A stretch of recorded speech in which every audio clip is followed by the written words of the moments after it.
I'm Blake Anderson, and I live in Adams County near Nottoway, Iowa. I am a 7 through 12 agriculture education instructor, and then I also farm near Nottoway with my parents and one of my sisters, and we raise corn and soybeans and cattle.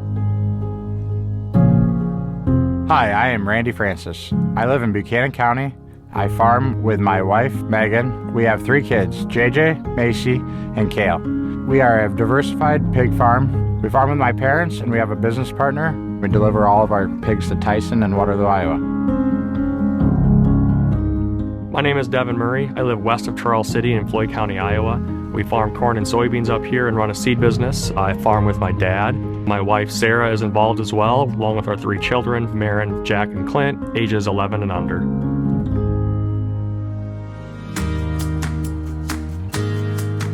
We've really tried to show what Adams County Farm Bureau, the board, does to promote agriculture and to promote our policy and rural lifestyles. So some of the things that we've done is our First Friday Barbecue, which is a free community event that our chamber hosts, and we have adopted that for July. It gives us an opportunity just to interact and really bring a face to who the Adams County Farm Bureau is. As the winner of this award, we were given the chance to give money to an organization. My wife and I chose East Buchanan FFA.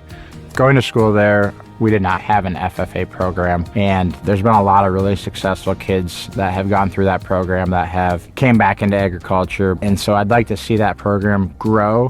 Youth athletics and 4-H FFA programs at the fair.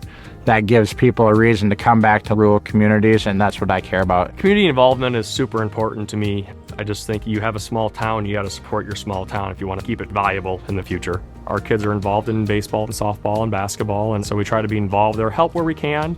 My daughter's the oldest, and we've always struggled, it seems like, to keep the coaches around, and it's a tough thing to do. You know, in the community, you get one chance with your kids to be involved in things, and you want them to have every opportunity they can have. Watch Me Grow is a collaborative effort with Poet Biorefining here in Corning, and all 4th graders in the Corning Elementary, they plant their own row of corn. And so they get to watch that row of corn growing throughout the growing season, and then in the fall, they go back out, harvest it, and then they get to sell it to Poet, and then they go through Poet and see the delivery process, and then the process of turning it into ethanol, and then the distiller's grain as well. So one of the first things that I did was really unique. I actually drove a tractor and planter into Manchester when I was on the Delaware County Board. I called it a Cram the Cab, so people gave a donation to the food pantry, and I was telling them about agriculture and, you know, what this corn planter does. We've done ATV safety training for local kids. We're really fortunate to be in a really active community, and I enjoyed helping out where I can. After winning this award, I had the opportunity to select a local organization to donate some grant money to. I chose to donate to our local Floyd County Farm Bureau. They actually are going to match some funds. We're trying to buy 300 dust respirators to hand out to farmers to promote lung health and farmer safety. We held a Farm to Fork event here on our farm and our shop. Farm Bureau was very involved in that. We had our local FFA involved in that, talked about a lot of livestock and agricultural facts. We invited all the local FFA chapters to one gym and do a Q&A with farmers, with our Farm Bureau board, with these kids in high school that have an interest in ag. And a lot of kids that were there, I know they don't farm, but I know they have a passion for agriculture. It's like, well, how can they be involved in that? Because there is a huge future here. As a recipient of this award, I was given the opportunity to pass some money on to a local organization, and I decided to give it to Norvell's People in Need. These farmers, they see a need within the community and go figure out how they can help. It might be paying for gas for somebody to get to medical treatments or a winter coat, or somebody that their LP ran out and they don't have the funds.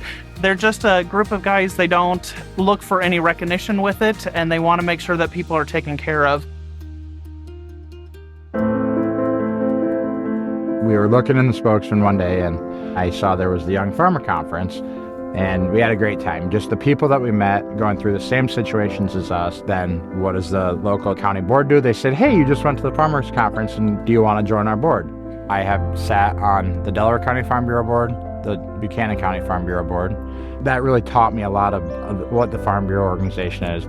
We truly are making policy from a local level, from a bottom up, not top down. That's really important to me, to be a part of an organization that cares about farmers and communities in rural Iowa. Being on the state resolutions committee was super important to me and one of the favorite things I have done with Farm Bureau. At the end of the day, it's all about how we get to the policy, how people can disagree but come to a conclusion at the end, and how can we get there. And so for me, as we have windmills and pipelines and ethanol and all these things that are important to farmers, to help give them a voice. So you have a voice, you have a place to speak and give your opinions on this, and it truly does start locally. My parents and my grandparents all were Farm Bureau members, so I knew what was all about. But like ag leaders, one thing that I have really taken out of ag leaders is just the advocacy piece of it, but then also the dining experience. I actually recreated that for my nephew and taught the next generation with it. So continuing that education piece, what Iowa Farm Bureau does really, really well at, and bringing that down to the local level as well. Conservation is a big piece of our family farm. My great-grandpa was really a believer of it back in the 40s and implemented some things, and I continue to build more terraces out and cover crops and rotational grazing and different things to make sure that I take care of the ground, and always trying to make the world better and leave it better for the next generation. I chore the pigs twice a day. I walk in the buildings and it's 70 degrees all year round. That's the story I like to tell about animal agriculture, is we live every day to make sure that the animals are healthy. We are growing a safe, affordable protein source for people. We're actively soil sampling every acre. The pigs are creating the nutrients, and then we put them right back into the soil using GPS technology, and we're measuring every acre, every gallon. We know exactly how much is going on in the ground. That comes back to raising high-quality pork for consumers. Having a multi-generational farm has meant a lot to me. Obviously, it's given me the opportunity to come back to do what I love, what I grew up always being interested in. So many stories can be shared with, about my grandpa farming, and he was a big part of why I liked being around the farm. I got to see my dad and my grandpa farming together. A lot of farmers, as you get older, you can have the aha moment, and it hit last year when my dad was running the combine, and my daughter, she jumped in the combine and she ended up combining with supervision and help. My wife actually happened to be in the grain cart, and so my 7-year-old son jumped in there with her, and next thing I know, I hear on the radio these two are talking back and forth as they're dumping on the go. I was in the semi with my 4-year-old just kind of listening to the whole conversation, and it was just a pretty neat moment. It really gives me an opportunity to get back to my roots, and I really enjoy spending a few hours driving a tractor, hauling in hay, going out and working with the cattle, and just spending that time out there in nature. But it is a piece of me, and I always want it to stay a piece of me.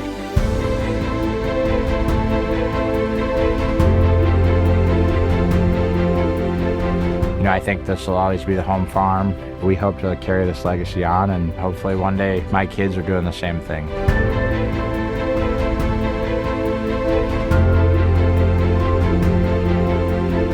It takes multi-generations to build a farm to where it is, and you hope you can leave a legacy for your children to come back to if they choose to.